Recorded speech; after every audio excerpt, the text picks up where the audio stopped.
lebih lengkap soal sikap PDI Perjuangan yang protes karena kantornya di Solo, Jawa Tengah didatangi oleh petugas kepolisian. Kami diskusikan dengan para narasumber. Sudah bergabung di studio untuk saat ini juru bicara dari tim pemenangan nasional Ganjar Mahfud, Ciko Hakim. Bang Ciko, apa kabar? Baik. Terima kasih sudah bergabung, dan lewat sambungan dalam jaringan juga sudah bergabung saat ini Ketua Prabowo Mania Emmanuel Ebenezer dan juga dosen ilmu politik dari Universitas Paramadina Ahmad Khairul Umam. Mas Umam, Bang Noel, selamat sore. Selamat sore, Mas. Terima kasih semuanya sudah bergabung bersama kami. Saya ke Bang Ciko dulu nih. PDI Perjuangan menilai ada bentuk intimidasi dari datangnya polisi ke kantor DPC di Solo, Jawa Tengah. Kenapa? Apa bentuk intimidasi yang sebetulnya dirasakan oleh PDI Perjuangan dari tindakan polisi itu? Begini ya, kami melihat ini adalah rentetan kejadian yang terjadi. Sebelum ini ada intimidasi terhadap Ketua BEM mahasiswa UI, ya. Ketika dia ingin menggelar aksi, ditelepon, sampai gurunya ditelepon, orang tuanya ditelepon, dan lain-lain. Nah, sekarang ada patroli tanda kutip yang 3-4 orang polisi berdiri di sekitar kantor, ya kan. Saya melihat tadi agak memotret motor-motor yang datang dan lain-lain. Nah, ini hal yang tidak pernah terjadi sebelumnya. Makanya kami menganggap ini adalah sesuatu yang baru, dan kita melihat eskalasi dari situasi politik sekarang, ya kan, putusan MK, protes PDIP terhadap putusan MK dan lain-lain, dan kita lihat majunya calon wakil presiden yang kebetulan adalah anak dari presiden gitu. Nah, ini kita melihat rentetan ini sebagai sesuatu yang baru, dan wajar kalau kita mencurigai bahwa ini adalah bagian dari intervensi atau intimidasi dari kekuasaan. Sekalipun sudah ada klarifikasi dari polisi bahwa itu patroli biasa sebetulnya. Ya nggak apa-apa, silahkan mengklarifikasi, dan harapan kami ya kalau memang apa yang dilakukan akan terus kami anggap sebagai intimidasi, ya stoplah lakukan hal-hal yang akan dicurigai sebagai intimidasi, itu aja. Oke. Kalau menurut Anda, Bang Noel, polisi datang ke kantor parpol itu hal yang biasakah atau ada perspektif lain? Itu hal biasa. Polisi itu punya kewajiban menjaga demokrasi. Pak Prabowo itu rumahnya itu tiap hari samperin polisi. Itu tingkat Pak Prabowo sebagai calon presiden. Ini masa baru tingkat DPC aja langsung kemudian dibikin narasi ada semacam intimidasi dan intervensi. Jangan dong. Ingat, polisi sekarang ini bukan seperti era Orde Baru. Apalagi pimpinannya Kapolri Sigit Listio. Gak mungkin hal itu terjadi. Saya yakinkan 1000%, bahkan 1.000.000%, polisi sekarang itu bukan seperti polisi Orde Baru. Karena dirasakan bahwa ada hal yang baru, kenapa polisi datang sementara tidak ada kegiatan apapun di kantor DPC? Persoalannya gini pertanyaannya, wajar atau tidak polisi datang? Sedangkan kemarinnya berapa kali itu rumah saya juga ditemuin polisi. Dia kan ini ngejaga tokoh-tokoh. Dianggap perlu diefek itu adalah tokoh. Boleh dong datengin, ditemuin, gitu loh. Kemudian mau bersilaturahmi karena dianggap tokoh. Apalagi dengan situasi hari ini, menghadapi konsentrasi demokrasi yang semakin dekat, ya kewajiban polisi datangin semua tokoh-tokoh ini agar apa? Ada namanya silaturahmi, jangan sampai ada kesalahpahaman. Ini baru didatangin begitu aja, ini sudah bikin narasi seakan-akan diintimidasi. Itu kan bahaya juga. Akhirnya apa? Demokrasi kita ke depan hanya dibangun narasi-narasi ketakutan. Saya katakan sekali lagi, 1.000.000% apa yang dilakukan polisi itu bagian tugas mereka sebagai pelayan masyarakat. Dia harus menjaga kondusivitas dan keamanan masyarakat. Dan saya yakin sekali Pak Rudi FX itu adalah sebagai tokoh. Dan polisi menganggapnya sebagai tokoh politik yang harus dihormatin. Itu saya yakin sekali. Oke. Mau ditanggapi soal tadi, ada ketakutan tampaknya. Itu gimana meresponnya? Nah, saya ingin mengutip apa yang dikatakan saudara saya Noel. Apa yang dikatakan tadi mengatakan adalah ini bukan masa Orde Baru. Nah, itu dia yang sekarang kita rasakan. Ada rentetan-rentetan kejadian di Republik ini yang kita harus akui bahwa ini kok seperti kembali ke masa Orde Baru, ya kan? Pada politik dinasti, ada keputusan MK yang diambil untuk seseorang yang kebetulan pamannya adalah ketua MK, dan kemarin Ketua MK ini terbukti ada pelanggaran dalam unsur konflik kepentingan sehingga dicopot jadi Ketua MK. Jadi rentetan-rentetan ini tidak salah kalau masyarakat atau kami di PDI Perjuangan menganggap hal ini sebagai intimidasi dan ini kembali ke arah Orde Baru. Jadi ini kan indikasi. Ini baru indikasi. Kalau kita curiga nggak apa-apa dong. Kok rakyat curiga aja nggak boleh? Nah ini udah Orde Baru banget. Kalau curiga aja kita nggak boleh ya. Ini udah. Iya nggak bisa. Silakan, Bang Noel. Enggak, demokrasi kita ini kan sudah bagus. Tertata enggak dong, ada kemunduran, ada kejadian yang luar biasa baru-baru ini. Baru kemarin ada putusan Majelis Kehormatan Mahkamah Konstitusi di mana hakim konstitusinya bersalah dan sampai dicopot dari jabatannya. Oke, Bang Ciko tahan dulu, Bang Noel. Nggak bisa dong. Oke, Bang Noel silakan. Gimana Anda menanggapi itu? Jangan terus dibangun narasi-narasi yang menakutkan itu. Kita mau membangun narasi ke depan itu, politiknya itu riang gembira. Saya yakin 1.000.000%.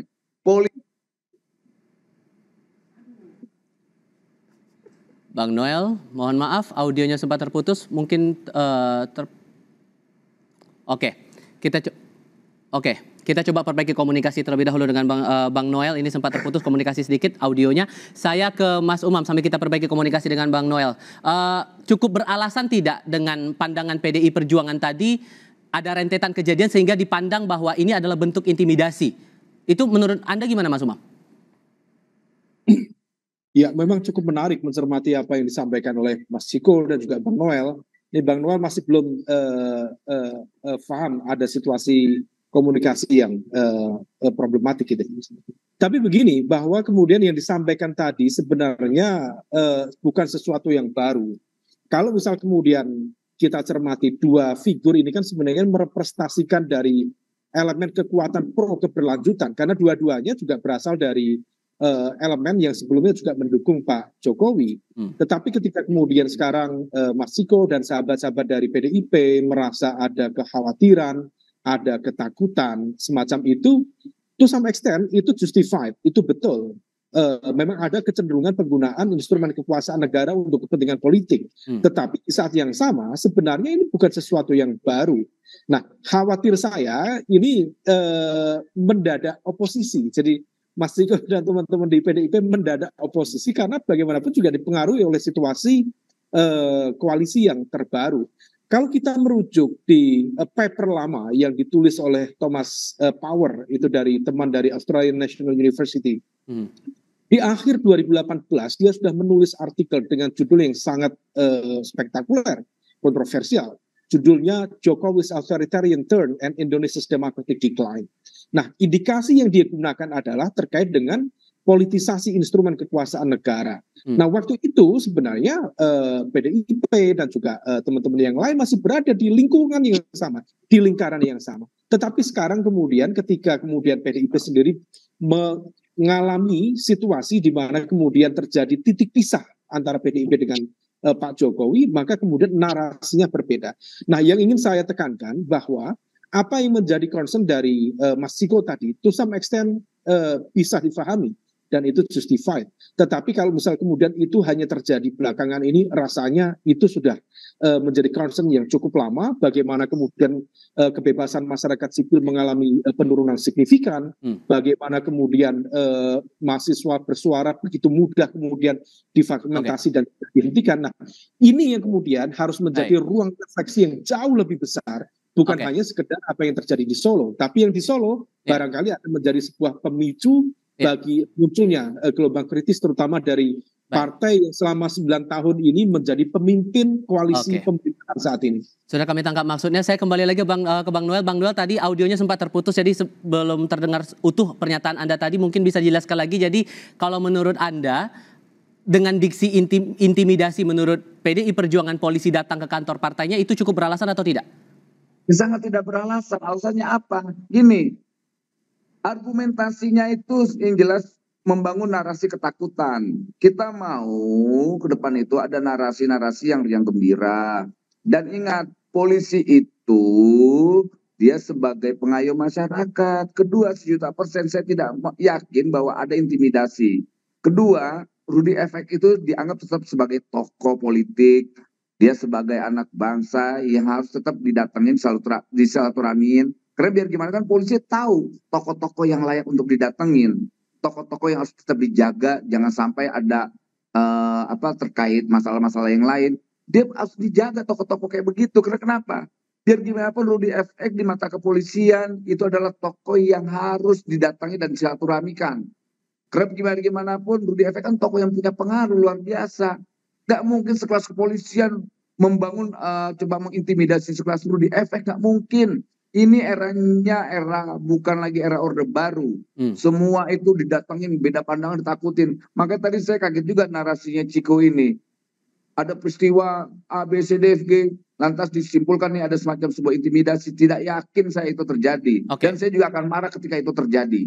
Dan 90% tidak mungkin polisi melakukan hal itu. Nggak mungkin tuh menurut Aku izin ya. Gimana Bang? Aku izin boleh ya. Tunggu dulu sebentar Bang, kita mau dengarkan dulu tanggapan Bang Ciko dulu merespon tadi pernyataannya Bang Noel. Nggak mungkin katanya. Kalau untuk Noel jawaban saya adalah gini, tidak akan ada asap kalau tidak ada api, ya kan? Ini narasi itu bisa dibangun kalau ada kejadian-kejadian yang bisa mercikan api-api narasi tersebut. Nah itulah yang tadi saya sudah sampaikan.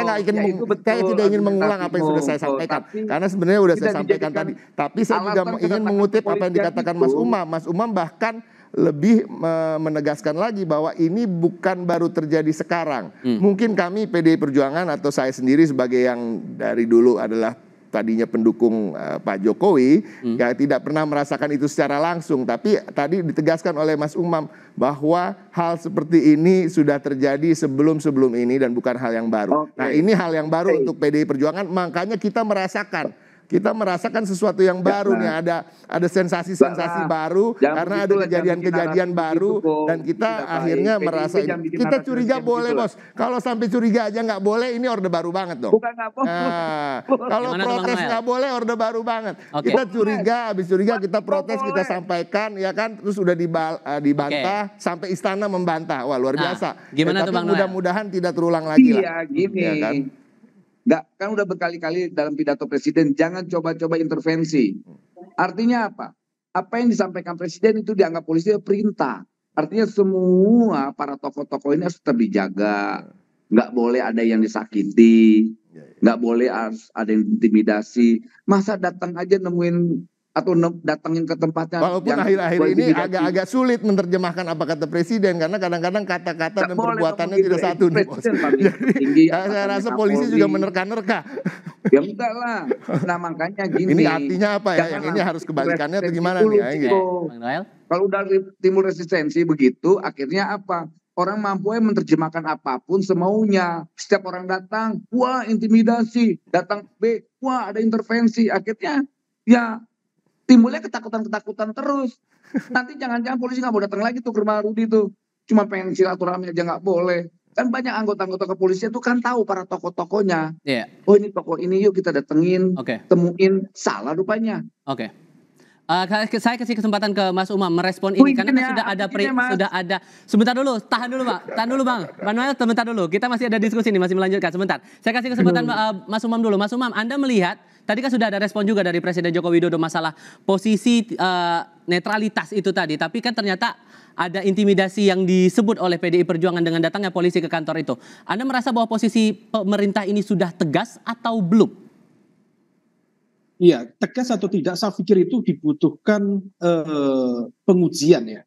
Kalau misal kemudian memang satu kata dan perbuatan seperti yang disampaikan oleh Mas Ciko tadi, maka harus konsisten di level itu. Nah di dalam konteks politik memang besar kemungkinan Pak Jokowi tidak akan menyampaikan sebuah statement secara terbuka untuk mendukung satu capres-cawapres tertentu. Tetapi bagaimanapun juga seperti yang disampaikan oleh Pak Kunchoro Ningrat, kemudian Pak Benedict Anderson, bahwa Japanese leadership style itu penuh dengan simbol. Jadi Pak Jokowi tidak perlu menyampaikan sebuah statement, cukup dengan senyum, cukup dengan kerlingan mata, itu elemen-elemen kekuatan di sekitarnya akan bisa memahami sebenarnya kemana arah preferensi politik dari Pak Jokowi. Nah, di level ini barangkali memang harus kita clearkan dulu. Tentu kita tidak bisa secara serta-merta kemudian suudon kepada teman-teman di kepolisian, karena barangkali kalau misal memang itu melakukan kerja-kerja intelijen, harusnya kalau misal memang betul melakukan kerja-kerja intelijen dalam konteks upaya penggalangan informasi, kemudian laporan pandangan mata di lapangan, saya pikir harusnya tidak menggunakan seragam resmi kepolisian, tetapi menggunakan seragam intel. Nah, oleh karena itu kita dudukkan dulu, jangan kemudian langsung masuk dalam konteks persepsi yang barangkali bisa misleading. Tetapi bahwa kekhawatiran itu adalah sebuah kekhawatiran yang bisa difahami, karena yang dirasakan, yang disampaikan oleh PDIP itu selama ini disampaikan oleh kekuatan masyarakat sipil. Bagaimana kemudian para aktivis, WhatsApp-nya kena blackmail, kemudian mereka dapat intervensi telepon dari berbagai nomor di luar negeri. Itu bukan sesuatu yang baru. Dan ini harus menjadi wake up call bagi kita semua, agar instrumen kekuasaan negara tidak menjadi alat politik dan kekuasaan menuju pilpres. Masih dianggap wajar sebetulnya nih Bang Noel, gimana tuh responnya? Masih tetap pada pendirian bahwa ini hal-hal yang biasa-biasa saja?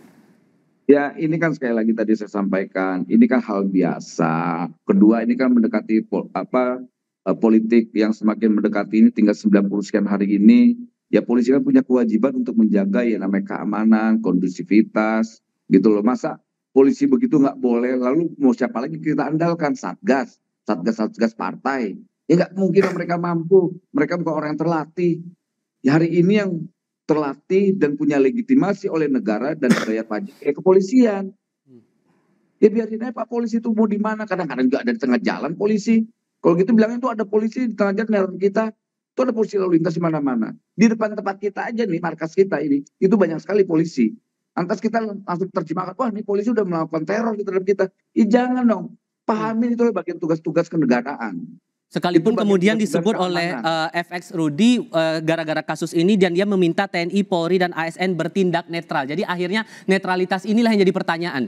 Gimana tuh Bang Noel? Ya sudah, mereka udah pasti netral. Udah pasti, mereka udah sampaikan itu berkali-kali. Kapolri, TNI semua udah nyampaikan. Kurang apa lagi? Tapi kan mereka juga punya hak konstitusi keluarganya untuk memilih. Salahkan keluarga-keluarga mereka yang memilih. Yang nggak boleh kan anggota-anggota yang aktif. Ingat, baca itu undang-undang itu. Undang-undang TNI Polri. Yang nggak boleh itu adalah anggota aktif. Lalu keluarganya nggak boleh. Punya hak. Masa mau dilarang keluarganya? Baik. Untuk menangan, Dari Jawa berkali-kali Kapolri bilang Polri harus netral. TNI juga melalui Panglima juga udah menyampaikan polisi harus netral di 2024 pemilu nanti. Udah semua udah, makanya saya heran. Mau apa lagi sini orang-orang ini PDIP ini? Baik. Ini tampaknya Bang Ciko udah mau siap-siap mau menyampaikan pendapatnya, tapi kita akan lanjutkan lagi diskusinya di sesi berikutnya. Tetap bersama kami saudara di Kompas Petang.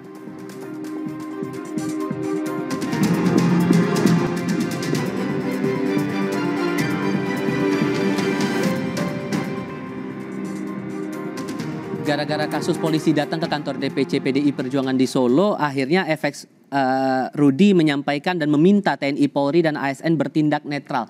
Pada akhirnya netralitas ini yang dipertanyakan, itu yang menjadi kekhawatiran dan bisa jadi akan muncul saat masa kampanye nanti. Itukah keraguan dari teman-teman PDIP? Itu kekhawatiran yang wajar dan saya rasa tidak hanya oleh PDI Perjuangan tapi juga oleh masyarakat pada umumnya. Dan kita kan tahu, ini nggak usah ditutup-tutupi faktanya, bahwa salah satu calon wakil presiden yang akan maju dalam kontestasi Pilpres di 2024 ini adalah anak sulung dari presiden aktif, yaitu Presiden Jokowi.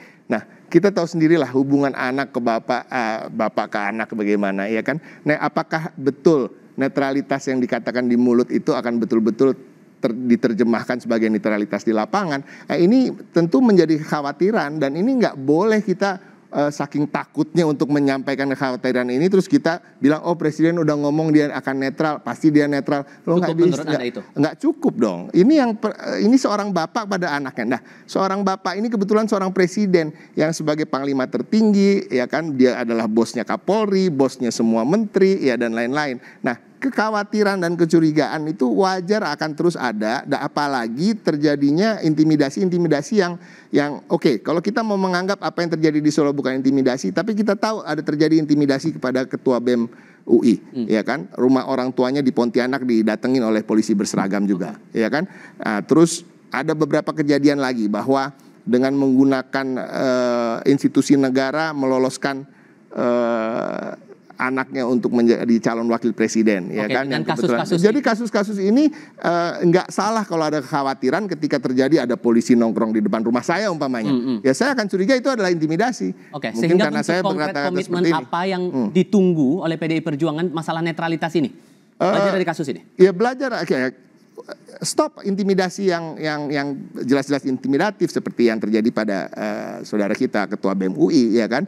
Apa juga yang terjadi di DPC PDIP Solo juga nggak perlulah datang-datang, kecuali sebelum datang telepon dulu, ya kan? Apa keperluannya dan lain-lain gitu. Itu kan juga wilayah kita ya gitu. Jadi saya rasa itu. Yang kedua ya saya rasa masyarakat dan partai politik semua juga harus terus mengingatkan. Setiap hari harus diingatkan. Ini tinggal 90 hari, apa sih salahnya kalau diingetin terus, ya kan?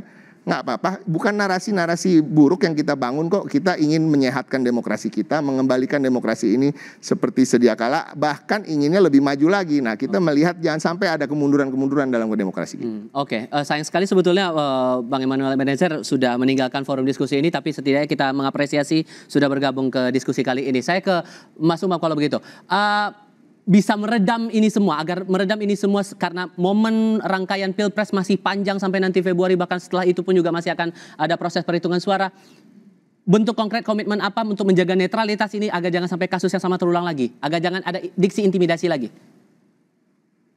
Ya tentu harus clear memang instruksi dari Pak Presiden itu kemudian harus sampai di level pimpinan-pimpinan lembaga negara, baik itu TNI, Polri, BIN, ASN, dalam konteks ini birokrasi, termasuk di dalam konteks alokasi dan juga kemungkinan distribusi 15 jenis social safety net atau bantuan sosial yang juga amat sangat rawan untuk dipolitisasi menjelang Pilpres 2024 mendatang.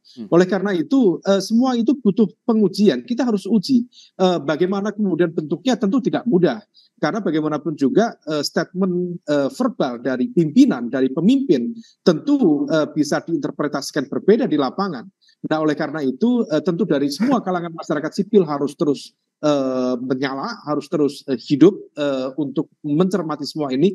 Meskipun kita sendiri juga tahu bahwa karakter masyarakat sipil di Indonesia per hari ini cenderung mudah terfragmentasi dan cenderung begitu mudah untuk kemudian diintervensi dan diintimidasi sendiri.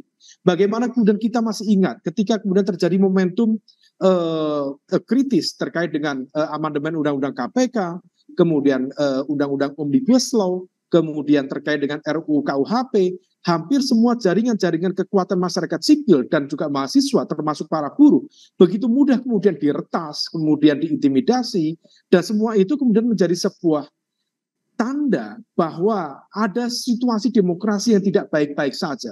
Problemnya kemudian ketika masyarakat menganggap ini sebagai sesuatu yang lumrah, yang wajar. Nah, oleh karena itu ini semua harus menjadi concern dari semua pihak, termasuk juga per hari ini agak unik ya, saya mencermati sikap dari teman-teman PDIP dalam konteks ini dengan Mas Ciko. Pak Jokowi apakah masih di take account? Apakah masih dihitung sebagai petugas partai PDIP atau tidak? Karena sikap per hari ini seolah kemudian menegasikan positioning Pak Jokowi sebagai petugas partai di PDIP. Kalau misal memang masih dihitung beliau sebagai petugas partai di PDIP, concern-concern besar semacam ini seharusnya kemudian disampaikan secara langsung. Cukup dipanggil saja Pak Jokowi, berikan warning secara clear, berikan kemudian statement secara tegas, dan di situ bisa terselesaikan dengan baik. Tanpa kemudian harus melakukan langkah-langkah yang barangkali merepotkan kekuatan masyarakat sipil yang ada. Baik, Mas Umam. Untuk pertanyaan Anda itu kita coba diskusikan untuk forum yang berikutnya, tapi setidaknya untuk saat ini terima kasih Mas Umam sudah bergabung bersama kami. Bang Ciko juga terima kasih sudah hadir di Studio Kompas TV. Terima kasih juga kami sampaikan untuk Emmanuel Ebenezer yang juga sudah bergabung dalam diskusi kami. Mas Umam, selamat sore. Bang Ciko, terima kasih. Selamat sore.